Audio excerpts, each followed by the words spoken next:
Atributos ou perfeições de Deus. Esse é o tema da nossa aula de hoje.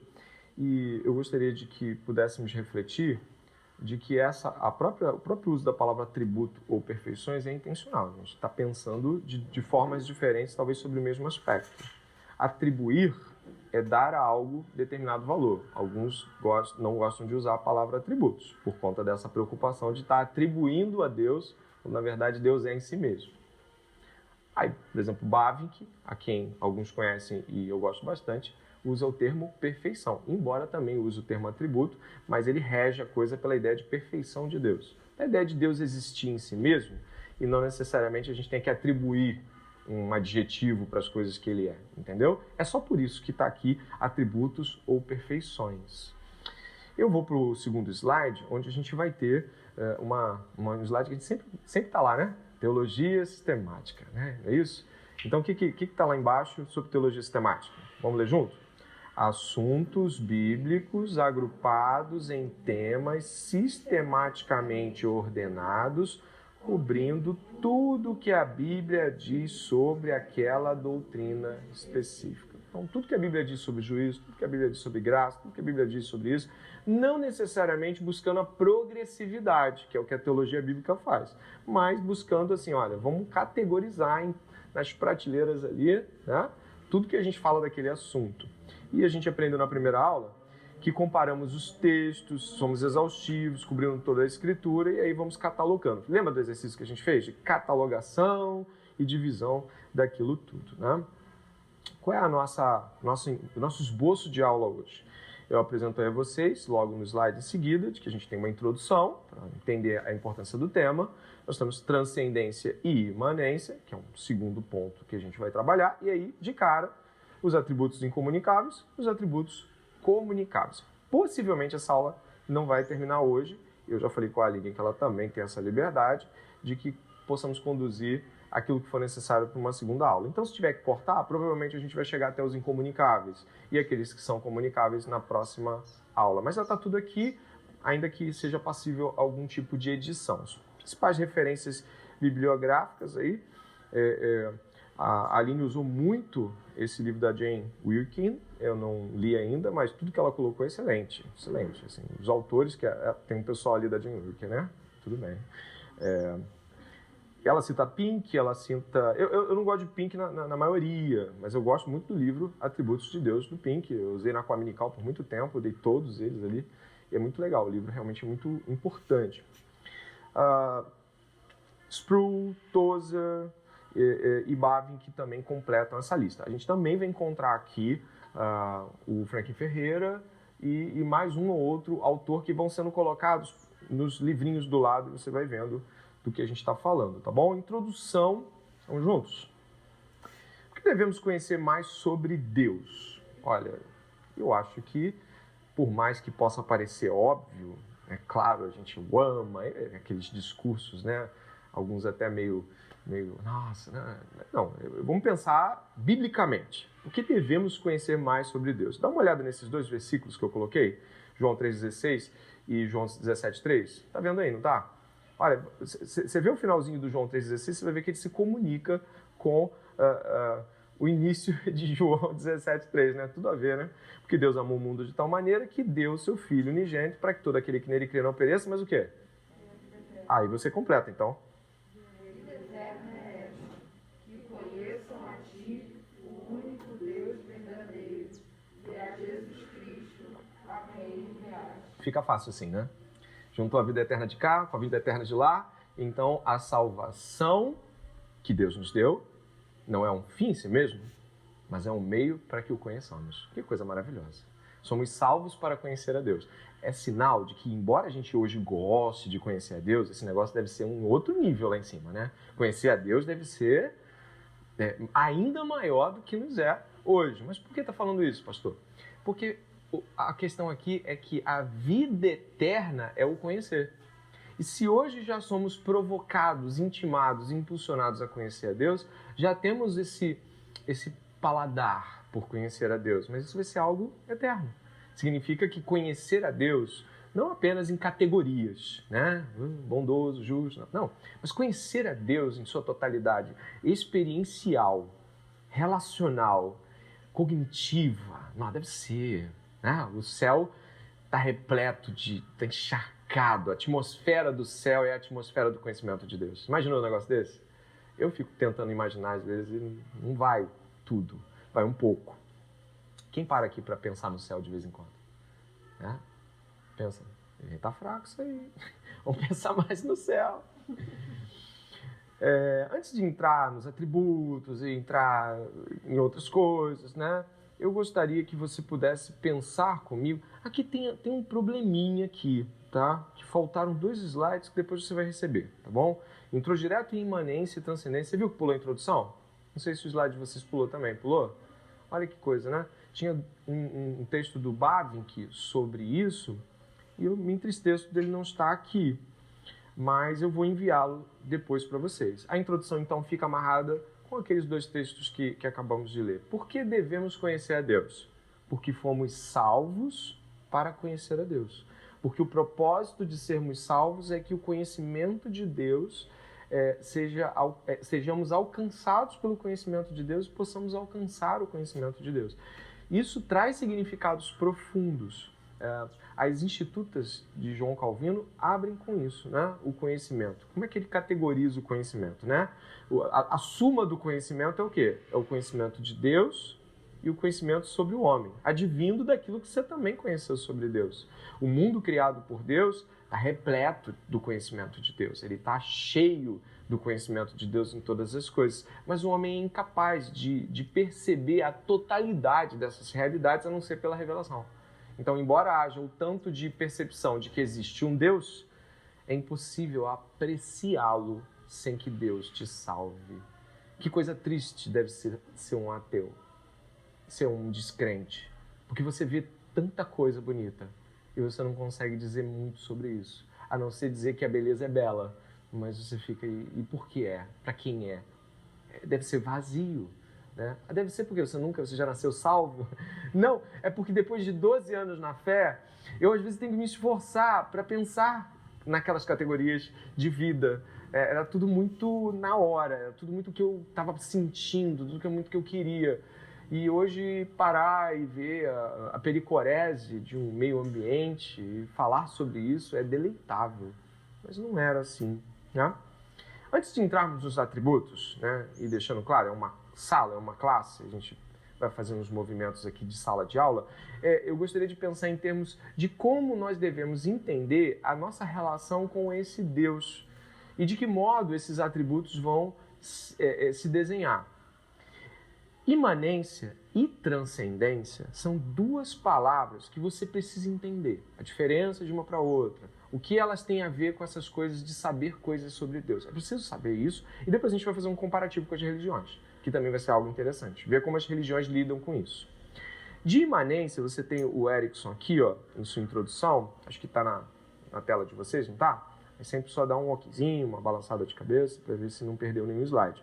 O significado da imanência é que Deus está presente e ativo dentro de sua criação e dentro da raça humana, mesmo naqueles membros que não creem nele ou não lhe obedecem. Sua influência está em toda parte. Ele age nos processos naturais e por meio deles. O que significa isso? Significa que Deus criou as plantinhas e que continua sustentando-as e que pode mexer com o ambiente que ele criou e interferir nele.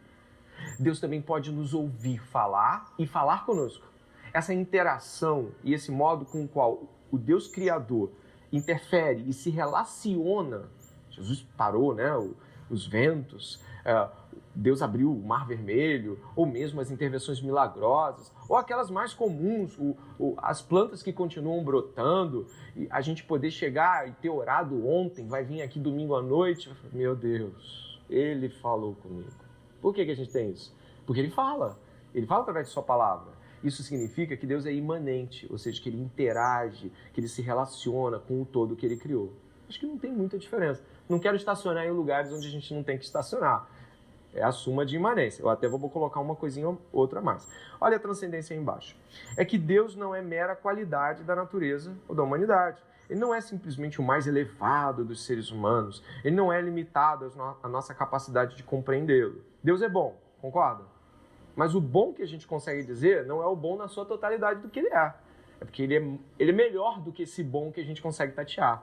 Se a gente fosse capaz de dizer o quanto Deus é bom, Deus seria bom a um nível que nós fôssemos capazes de limitar o bom dele. Porque se eu consigo quantificar o bom de Deus, é porque Deus não é infinito, é porque Deus não é além. Então tudo que eu posso medir e falar assim, exaustivamente dizer, é isso, é porque isso não transcende a minha realidade. Transcender é ir além. Deus vai além em tudo que a gente fala que ele é. Ele é santo, mas a coisa é outro nível. Mas a gente consegue tatear até aqui.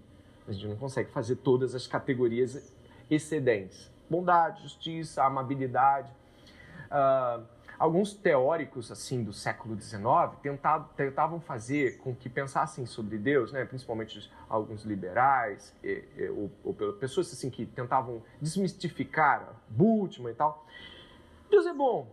Deus é bom. Vamos pensar em Deus como um ser humano elevado à quinta potência. Tipo, ele é um super ser humano. Ele é fantástico, né? Não, não é isso. Na verdade, o que de Deus se pode conhecer, e ele revela, torna possível, e a gente já vai ver isso, categorizá-lo em categorias que não esgotam Deus, mas trazem à luz da revelação o que é possível a gente entender. Então, Deus é bom, mas a coisa é mais do que isso. Deus é justo, mas é maior do que isso. Por isso chamamos Deus de transcendente. Existe a morte, mas a morte pode contê-lo? Não, já ficou verificado isso na história. A morte não detém Deus. Então, todas as coisas que governam o nosso mundo em termos de limites não o limitam. Legal isso, né? Fortão, né? Pensar nisso, né? Esses dias eu estava assistindo, me zoaram ontem no conselho. Eu estava assistindo, E daí, se eu sou nerd? Por que você? O que você tem com isso? Tô brincando, eu não sou nerd, mas eu gosto de coisas assim, tipo, estou indo pra Marte. Então eu tô acompanhando aquele robô, gente. Toda semana eu vejo as fotos novas, eu vejo se eles acharam algum veio de água ressecada, né? Tô muito esperançoso quanto micróbios, não, mas eu fico muito atento a esta coisa toda. E aí eles estavam numa montanha lá em Marte chamada Mercury, né? Montanha Mercúrio. Eu falei, meu Deus, uma montanha em Marte. Aí fui ver, né? Parece o Texas. Mas quando eu olhei... Quando eu olhei... Era Marte, sim, seu terraplanista. E aí o que... Tem ali o pessoal da pizza, né?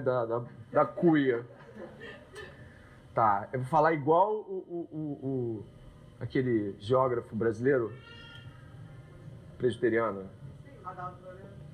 Terraplanismo é do diabo, tá? A Terra é redonda.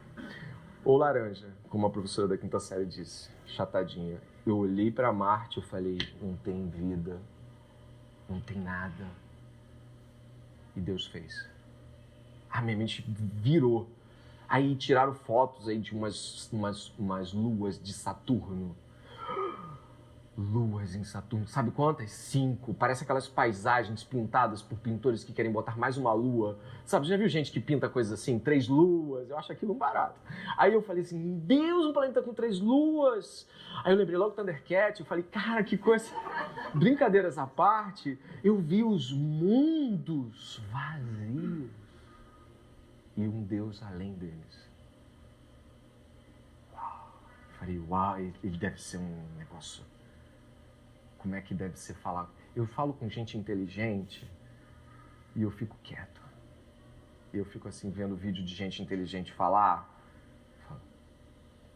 Agora, e quando o Deus fala?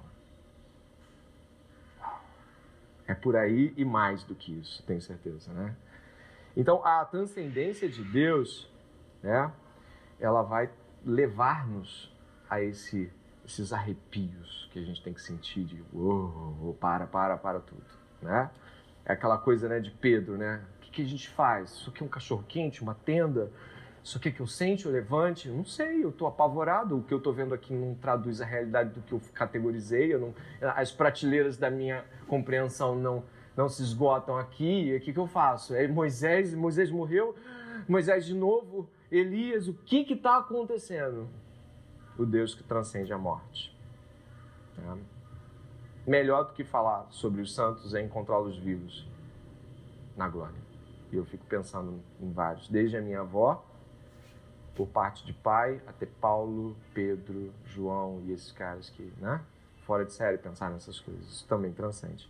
A imanência, aí vai com Frank Ferreira, tá aí à frente, a imanência de Deus, que é destacada logo no 2º capítulo de Gênesis, então significa que ele age por meios naturais, não se restringindo apenas aos eventos milagrosos, mas usando a habilidade humana, as descobertas tecnológicas e até mesmo não cristãos em sua obra. A gente percebe isso em como várias coisas que foram criadas, elas têm como base uma expressão de coisas que o próprio Deus ordenou que criasse. Quando a gente vê, por exemplo, quando Deus ordena a Moisés que estabeleça alguns artesãos, é Deus interferindo no artesanato da arca. Pô. Faz com querubim para lá, eu quero dourado aqui, bota argola, puxa a vara. Deus falando como quer que uma caixa de madeira seja feita.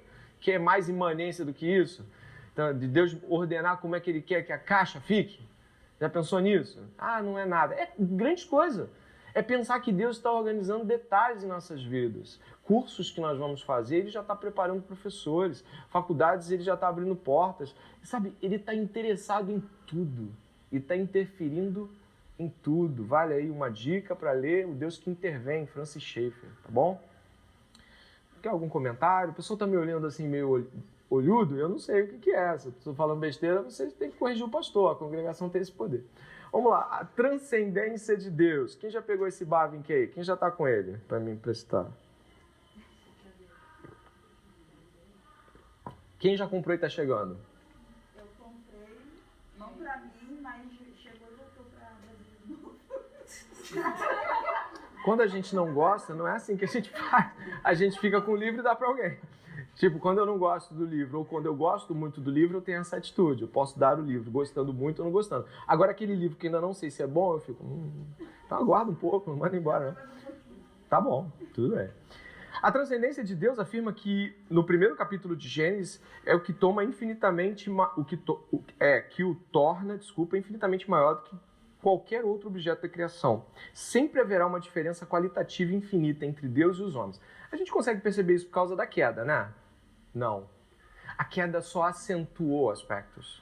O homem redimido e glorificado ainda vai ser absurda, completa e totalmente diferente de Deus em termos de comparação. Não vem com esse papo de que a gente conhece em parte, face a face, mas quando chegar lá em cima, a gente conhecerá totalmente. Não é assim não, a gente vai ser conhecido de Deus e o ver em uma proporção elevadíssima em comparação a hoje, mas nunca o todo, porque é impossível que a criatura meça o Criador.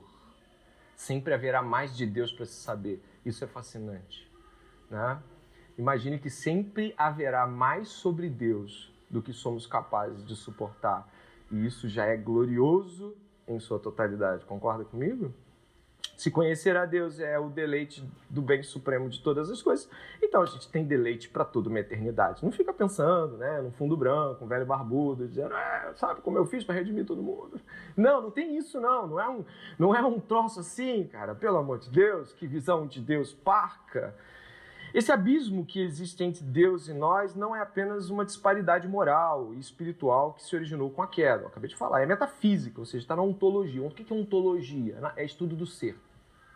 A ontologia de Deus, o ser de Deus é outro. Isso já nos confere a distância necessária. O que nós não temos hoje de Deus, devido à queda, é uma proporção adequada daquilo que Ele planejou para nós. Mas ainda assim, não espere ser Deus e flutuar, enfim, eu não sei o que você espera da eternidade. Tem gente que acha que voar é o máximo. Vamos lá, quem riu confessa. Olha o que Bavinck, desculpa, eu já voei muito em sonho. Quando eu saco que eu estou no sonho, eu voo. Olha o que a gente vai ter aqui. Tá rindo, né?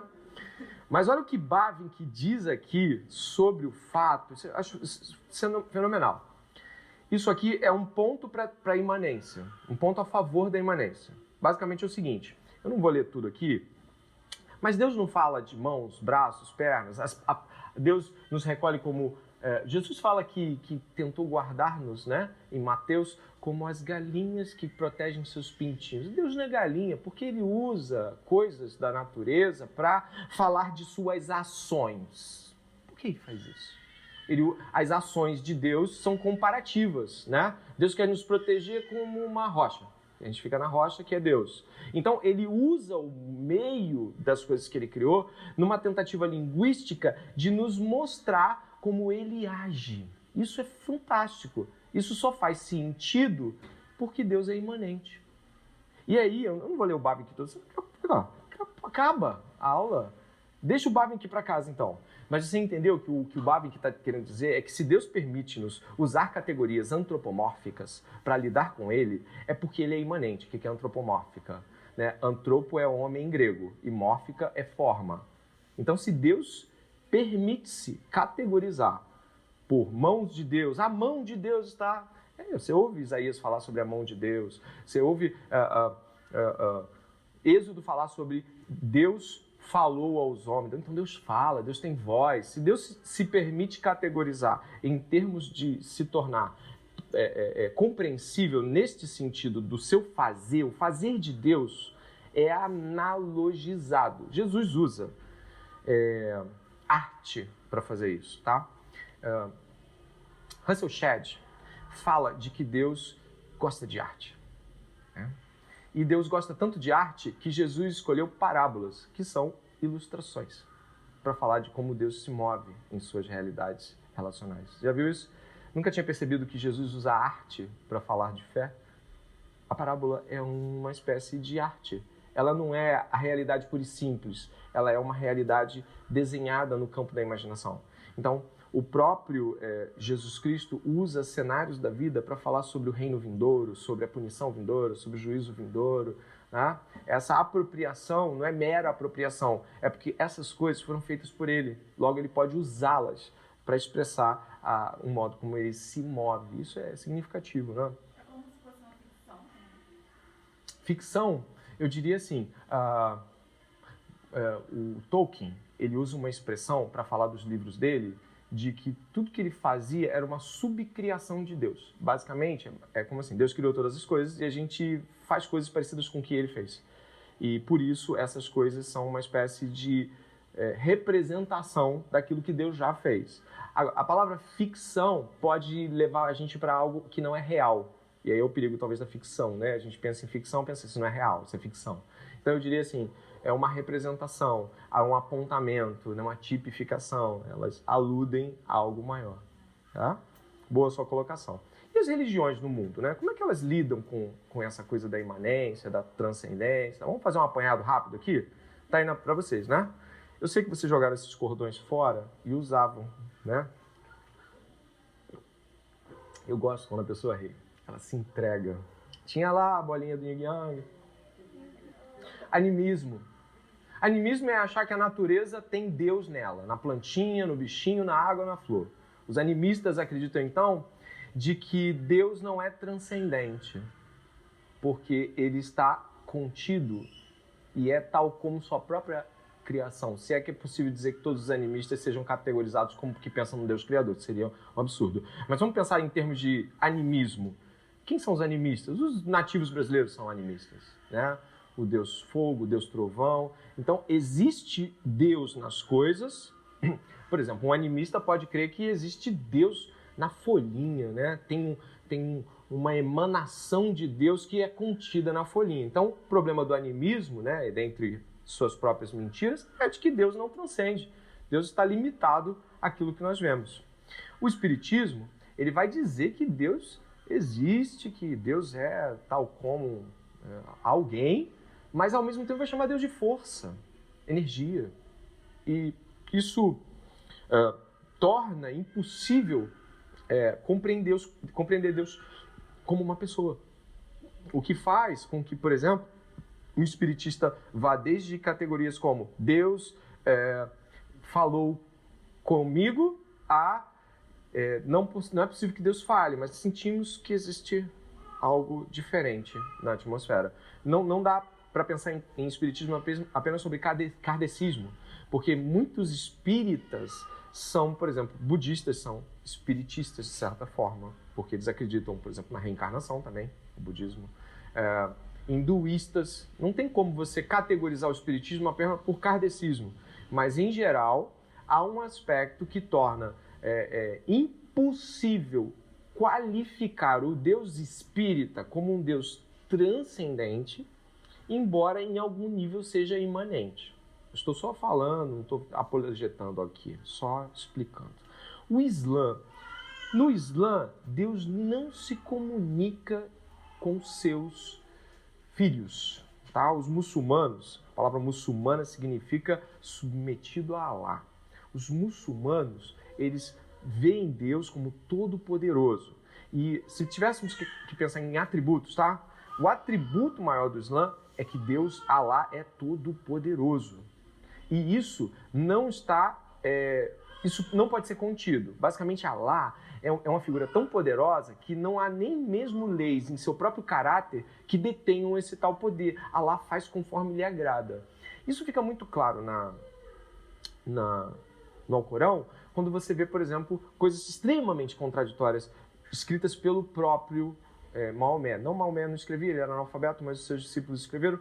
Então, Maomé propunha coisas e depois despropunha as mesmas coisas. E a gente não está falando de uma revelação progressiva, mas de choques de princípios evidentes. E qual era a justificativa? Alá quis assim, entende? Então, quando o atributo de Alá é todo-poderoso, o poder se impõe, porque não há misericórdia, amor ou coisas que possam equilibrar essas questões. Todo-poderoso Alá. E no Islã também Deus não fala com as pessoas, ele se comunica por meio de seus seres angelicais. Não tem essa de que Alá respondeu minha oração, porque Alá não se comunica, ele é extremamente outro e ele não tem relações com os humanos. O candomblé, ele pensa em relação a Deus, de que Olurá, que é o Deus do candomblé, ele é muito acima. Ele é tão acima que nem se sabe muito sobre ele. Então, no candomblé, ninguém sabe muito sobre Olurá. Ele é um ser muito distante. E ele se move ou ordena as coisas por meio de seres que podem, sim, aí sim, ser mais descritos como os orixás. Os orixás, então, são essa espécie de intermediários. Eles atuam na vida das pessoas, são cultuados, eles recebem sacrifício. O orixá, então, ele está permeando esse significado. Então, no candomblé, Deus é transcendente, mas não é imanente. Os mórmons, eles não acreditam em Deus como os cristãos. Os mórmons acreditam que todos, a exemplo de Jesus, podem se tornar deuses e ter mundos e planetas que vão receber na vida posterior. No mormonismo, a ideia é de que estamos evoluindo espiritualmente e de que isso pode nos levar a nos tornar deuses, tais como o Deus e o Jesus e o Espírito, enfim, tudo isso é porque eles eram humanos subelevados a categorias infinitas de crescimento, né? Né? Então, tudo isso aqui é falho na tentativa de explicar a realidade. Muito falho. A gente não consegue explicar a realidade por meio dessas coisas aqui. É preciso pensar que o cristianismo não apenas propõe uma outra ideia de Deus, mas um Deus que responde à realidade. O Deus cristão, ele responde, a ideia do Deus cristão responde à realidade do bem, do mal, de por que as coisas estão assim, como elas eram, por que a gente anseia por coisas que simplesmente não consegue alcançar, por que nós buscamos coisas que não conseguimos terminar. Tem um artigo no O Temporas O Mores, quem conhece? Ninguém. Ali conhece. É o site do Augusto Nicodemos, Solano Portela, Mauro Mester, eu acho. Eles têm um blog que eles postam umas coisas muito tops, assim, cara, esses caras têm umas ideias, hein? Deve ficar em casa, assim, né? Cortando cebola. Eu disse, não, vamos falar de transcendência aqui. Eu não sei porque eles tiram isso da carta. Mas ele escreveu, o Portela, ele escreveu um artigo sobre a morte do Steve Jobs. Sabe quem é, né? O criador da Apple e tal. O Steve Jobs. E eu falei, nossa, que coisa forte. O Steve Jobs, ele tinha, como todos nós temos, esse senso de eternidade. Só que por não crer em Deus, ele buscava trazer para suas criações a eternização do seu nome. Ou seja, ele buscava com que aquilo que ele era expandisse pela sua criação e tornasse, após sua morte, seu nome conhecido. Cara, isso é algo que Deus colocou em nós. Esse senso de eternidade. Eclesiastes 3:11 diz o quê?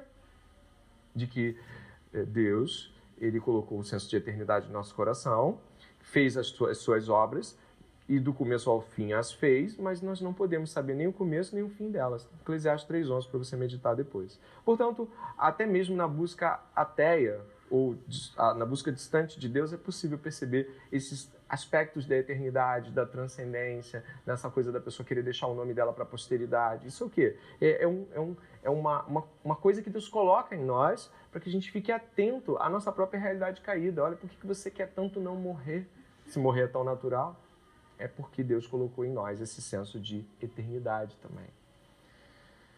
Diferença entre atributos comunicáveis e atributos incomunicáveis. Vamos lá. Qual a diferença entre atributos comunicáveis e atributos incomunicáveis? Gente, eu não vou parar aqui porque é algo que dá para a gente levar com uma conversa, tudo bem? Os atributos comunicáveis, eles são aqueles atributos que Deus, ao nos criar, torna possível que nós possamos expressar. Amor, misericórdia e uma lista de outros que a gente vai ver que tem na gente. A gente consegue expressar as realidades das perfeições de Deus em uma proporção humana. Então a gente tem um senso de justiça, não tem? Um senso de moralidade, que indica certo grau de separação e santidade. Então todas essas coisas que eu acabei de falar e umas outras são aspectos que nós conseguimos perceber que Deus é, e claro, Deus é em outro nível, mas que a gente vê na gente. E por isso ele consegue se comunicar conosco também dentro dessa forma. E os incomunicáveis são aspectos que só Deus é, tá? Então a gente vai ver nomes aqui meio diferentões, que são aspectos. Deus é em si mesmo. Deus não foi criado. Quem de nós pode dizer que tem entre nossos atributos o não ser criado? Nenhum de nós. Isso é incomunicável. Deus é onisciente. O saber de forma completa, exaustiva, perfeita, enfim, de um modo que eu nem consigo alcançar como explicar tudo, isso a gente não sabe. Deus pode estar onde Deus quiser estar, Deus pode saber o que Deus quiser saber, passado, presente e futuro. Eu só estou dando alguns exemplos de incomunicáveis, tudo bem? Só que a gente vai fazer um negócio interessante. Eu vou passar aqui, vai começar os incomunicáveis, e você tem uma tarefa como aluno. A tarefa é: os incomunicáveis são aqueles que Deus colocou em nós ou aqueles que... Qual mesmo? Hã? Só Deus tem.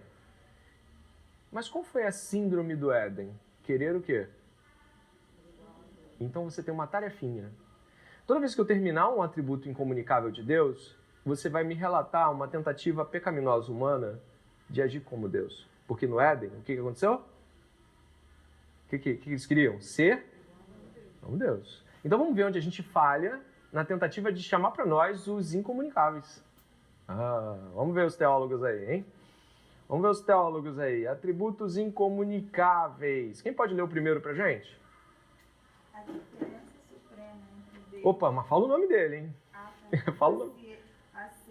Aceidade. A diferença suprema entre Deus e os outros seres está no fato de que as escrituras são verificáveis, condicionais e dependentes. Deus, porém, não é dependente. Ele tem o poder de ser em e de si mesmo. Não deriva de nada. Este atributo é chamado aceidade de Deus, palavra derivada do latim a ser, que significa de si mesmo. Nossa, bonito, né? Deus então não deriva, não foi criado. Deus então não veio não tem começo de dias, não tem fim dos dias. Deus não... Alguns dizem, Deus não existe, Deus é. Eles gostam de fazer um negócio com a palavra existe, Deus não existe, Deus é. O fato é que estamos diante de um ser que não depende de ninguém, que nunca pode ser dito como ter começado, agora eu paro e pergunto para você, antes de continuar, se alguma dessas palavras usadas aqui te apontam para alguma tentativa nossa de ser como Deus. Eu acho que a gente tenta dizer que criamos alguma coisa, e na verdade a gente não cria nada. Arrogantemente, né? Fui eu que fiz sozinho, né? Pode ser um modo da gente perceber isso. Tem outro. Mais um. Dependência, né? Qual foi o ato de quebra pactual ali, né? Vamos lá. Eu preciso que você venha comigo. Qual era o nome da árvore que não poderia ser comida? Conhecimento do bem e do mal. Então, existe um aspecto muito importante para nossa aula. Árvore da vida e árvore do conhecimento do bem e do mal. Essa árvore do conhecimento do bem e do mal era uma possibilidade de conhecer a par de Deus. Era uma possibilidade de conhecer algo sem Deus. E o que deu? Morte. Conhecer fora de Deus é morte. Conhecer em Deus é vida. Então, naquele momento ali, a gente percebe que a própria ideia de conhecimento foi separada em dois tipos. Aquele que eu faço por minha própria autonomia, fora de Deus, e aquele no qual eu dependo que Deus revele. E, portanto, se vocês entenderam aqui a aceidade como Deus em si mesmo, a chave aqui do pecado contra isso e tentar ser Deus aqui é tentar não depender de ninguém. É tentar não ser alguém que dependa, como a Priscila falou, alguém que faça questão de dizer que fez tudo sozinho e que é sozinho, que se dá muito bem e melhor sozinho do que mal acompanhado. Aqui eu estou usando os atributos incomunicáveis para expor também aspectos importantes do ponto de vista pastoral. Foi? A gente está caminhando, né? A Escritura diz, próximo slide, que em Deus o quê? Vivemos e nos movemos e existimos. O apóstolo Paulo, no discurso ali em Atenas, utilizou essas palavras que eram usadas também apontando para o próprio Zeus. Mas Paulo falou assim, isso aí faz sentido. Isso aí faz sentido para o Deus da Bíblia. Realmente, a gente se move, né? A gente vive, a gente se move e existe nele. Isso aí, Paulo concordou com essa frase, que obviamente, embora tenha sido percebida por pessoas fora de Deus, Paulo não precisava discordar de algo que era verdade, mas ele trouxe essa verdade para onde? Essa verdade é de Deus. Ela não pode ser uma verdade fora de Deus. Então, o que Paulo fez com isso? É isso aí. Eu concordo com o que você está dizendo aí, ô grego, mas eu concordo dentro de Deus. Porque fora de Deus não faz sentido dizer que vivemos, nos movemos e existimos. É como se Paulo fizesse aquilo que Cristo dito que faz, né, e fez, e faz, e fará em Colossenses, né? Nele, todas as coisas foram o quê? Reconciliadas. As verdades fragmentadas encontram um motivo correto e uma percepção plena em Deus. Tá indo? Ou não tá indo? Tá mais ou menos? Ok? A última frase aí desse slide diz assim, ó. No final, né? Esta é a diferença suprema entre Deus e nós. A última frase. Deus não tem dependência de nada fora dele mesmo. Está claro isso para todo mundo, né? A gente pode compreender essa realidade. Tem 3 versículos chaves aí em seguida, que diz Êxodo 3,14, tá aí, tá para todo mundo, né? Êxodo 3,14 diz Deus para Moisés, eu sou o que eu sou. Eu não preciso ficar dizendo o que eu sou fora de mim mesmo. Eu sou o que eu sou. João, desculpa, não tem acento, pô, caramba. 5,26. Porque assim como o Pai tem vida em quê? Em si mesmo, também concedeu ao Filho o quê? Ter vida em si mesmo. Olha Isaías 40,13. Quem guiou o Espírito do Senhor? Como seu conselheiro o ensinou? Nossa, isso vai além do que a gente consegue suportar, mas ainda assim é capaz nós somos capazes de compreendê-lo. Infinitude. Quem pode ler pra gente em voz alta aí? Vai lá. Infinitude. Infinitude. Para a mente humana, preocupada em quantificar a criação e seus habitantes, de modo controlar pela medida, pela validação ou comparação, a trindade que representa o inimigo. Passando um pouquinho, texto em Isaías 40, 12. Pode ler, João. Quem na ponta de sua mão mediu as águas e tomou a medida dos céus a palma? Quem recolheu o pó da terra na terça parte de uma vasilha e pesou os montes e as colinas numa balança? Pesado, hein? Não por causa do trocadilho. Mas pesado no sentido claro de a gente não consegue medir tudo isso. Uma das questões que eu costumo ver pessoas falando, às vezes, de tentar... eu mesmo vou me enfiar aqui nessa... Ih, que coisa, hein? Olha aí. O que eu tenho para falar sobre isso aqui do ponto de vista do que é? Deus é infinito. Todas as suas proporções morais elevadas são infinitas em suas percepções e perfeições. Ponto. O modo como Deus é amoroso pode ser trazido por uma figura, por uma ação. O modo. Isso se desenha em ações de Deus, atos de Deus, palavras de Deus. Mas isso não significa que eu possa medir o quanto Deus é amoroso. O texto de João, eu acho que é bom para isso, né? Deus amou o mundo de tal maneira. Foi inspiradíssimo, né? De tal, porque não tem como dizer na totalidade esse amor. Então é melhor usar uma palavra que não comprometa e não tente medir, né? Então eu peço que você possa compreender. De que modo a gente pode pecaminosamente tentar roubar a glória da infinitude? Mais difícil que o outro, vai. Tenta aí. Que é o fato de que nós não conseguimos fazer escolhas concretas, tendo como compreensão de que Deus é grandiosíssimo. Logo, limitamos o agir de Deus quando tentamos dizer, mas ele não pode fazer isso. O meu problema é grande demais. A minha dificuldade é terrivelmente grande. Isso é um modo com o qual eu peco diante da grandeza da infinitude de Deus em misericórdia, bondade, amor, restauração e tudo mais que Deus pode, faz e continua fazendo. E ao não tomar passos de fé no tamanho de Deus, eu peco contra aquilo que Ele é em termos de sua grandeza. Estou sendo claro? É porque é difícil falar dessas coisas. Então você tem que ficar, né? Eu fico medindo as palavras que eu vou falar para depois eu jogar, né? Manda um abraço pro seu tio e fala para ele continuar buscando essa caminhada, porque não tem nenhum problema dele discordar de algo, né? Hoje eu estava falando com quem? Com o David hoje, de manhã, cedinho. A gente foi para casa tomar um café lá e eu falei assim, olha, David, sempre que você estiver pensando numa doutrina e você teve uma sacada, vai nos pais da igreja, vai em todo mundo que já escreveu sobre a sacada, vai nos comentários. Se ela for algo que você acabou de descobrir e é mirabolante, não ponha. Porque há chances de que isso seja mirabólico.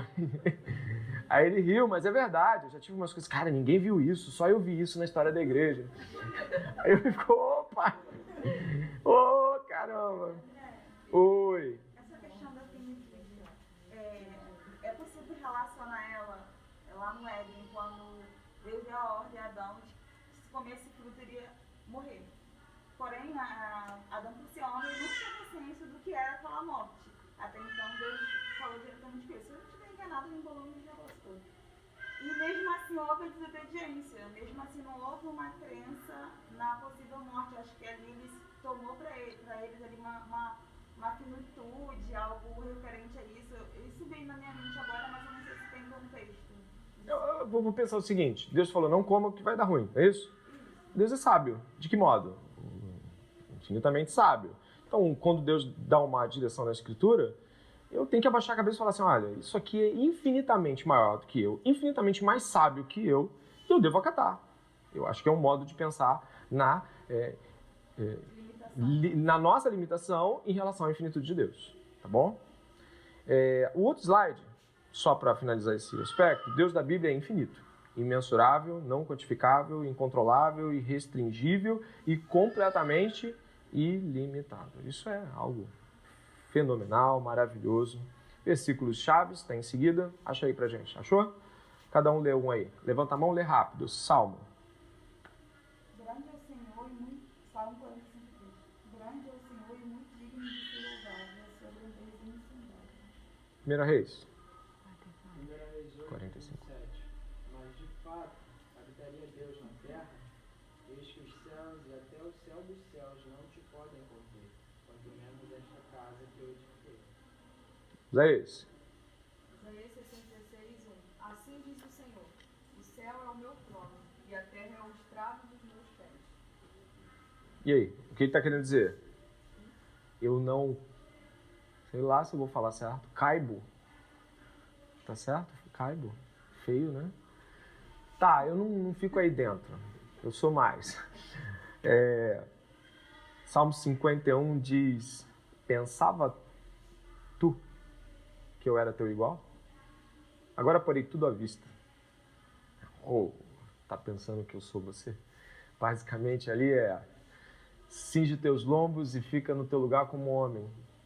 Que papo reto de Jó 36 até o 41. O que é aquilo? Complicado, né? Não é isso? Entendi, às vezes a gente faz infinitude com a nossa experiência, né? Na tua idade eu estava trabalhando, rapaz. Você não sabe nada da vida, né? Assim, já viu gente mais velha? Tem uma infinitude na experiência, né? Eu já tinha filho na tua idade, tá aí falando. Então, tem um ar de você não sabe o que você está falando, né? Às vezes em alguns adultos eles jogam esse ethos experiencial. Mas imagine Jó, eu quero uma audiência com ele. Ele vai me ouvir. Você imagina, Jó, onde é que tu estava quando eu medi a terra com a palma da minha mão? Onde é que tu estava quando eu estava alimentando as cabras montes? E o Leviatã, aquele mesmo da água, o que tu estava fazendo naquele dia? Tu nem existia, Jó. Sabe, é de um assombro. E nós precisamos tremer diante disso. Deus de infinita cognoscibilidade. Fala 3 vezes e ganha o troféu cognoscibilidade. Vai. Não dá. Porque até a palavra é infinita. Porque Deus é infinito, também é infinito o conhecimento de quem Ele é. Deus é incompreensível, não no sentido de que não podemos compreender aquilo que Ele revela, mas no sentido de que não podemos exaustivamente compreendê-lo, tudo bem? Isso não significa que Ele não seja passível de ser conhecido, mas sim de que não é possível conhecê-lo por completo. É o dever feliz e tarefa prazerosa de seus filhos passar a vida, tanto o presente quanto a futura, descobrindo quem Ele é. Magnífica essa explicação aqui.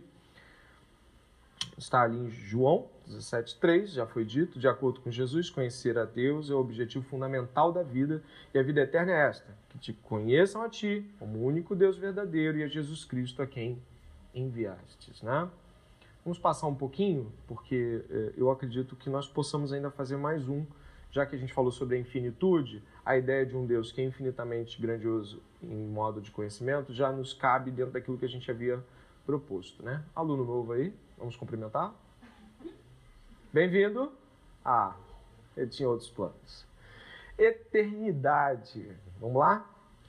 A Bíblia começa com um registro temporal. Qual é o registro? No princípio. Então passa 66 livros descrevendo o Deus que decreta estações e tempos, mas que não é limitado por eles, nem um pouco. Livre para agir dentro do tempo conforme desejar.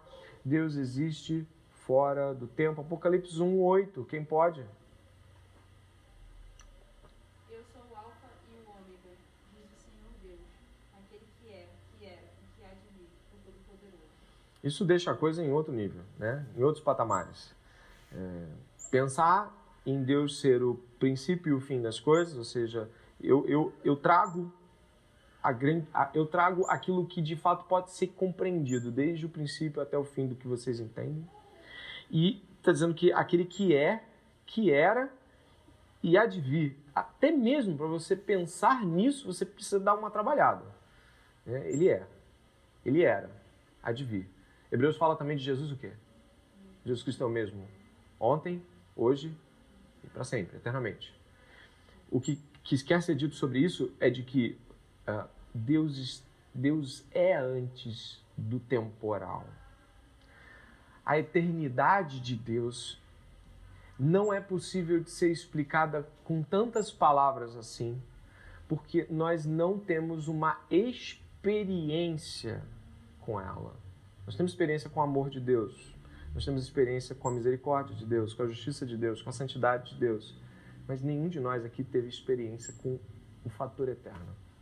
A eternidade é colocada diante de nós como aquilo que Deus é, mas só podemos dissertá-la e compreender que essa sede que eu e você sentimos por não morrer, por transcender, por ir além, ela tem lampejos da eternidade, mas ainda assim a eternidade para nós é um tipo de coisa que nós almejamos conhecer em Deus, né? A vida eterna.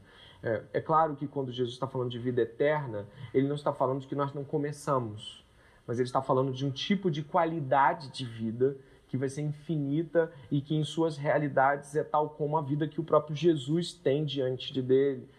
As Escrituras nos dizem que seremos como ele. Então existe em determinado aspecto, aspectos da eternidade que vão ser conjugados conosco, ainda que não sejamos eternos em si mesmo, né? A seidade não é conferida a nós, mas o Senhor vai nos dar paladares eternos, vai nos dar capacidade de experimentar o eterno. Isso é magnífico. É muito bom saber disso. Ele é simultaneamente o Deus do passado, o Deus do presente, o Deus do futuro, inclinando o tempo de acordo com a sua vontade, livre de suas restrições. O passado não representa a ele nenhuma oportunidade perdida, o presente não lhe apresenta qualquer ansiedade, o futuro não lhe reserva qualquer incerteza. É assim que Deus quer que nós nos estabeleçamos diante dele. Nós deixamos o passado em Deus. Pecados, oportunidades que aparentemente não aconteceram como nós gostaríamos. Todo mundo aqui pode ressentir o passado, mas Deus espera que nós estejamos diante dele colocando o passado para que ele possa ser apagado, não no sentido de não ter acontecido, mas que possamos encontrar paz em Deus no passado. Nós possamos encontrar certezas profundas para viver o presente sem ansiedade.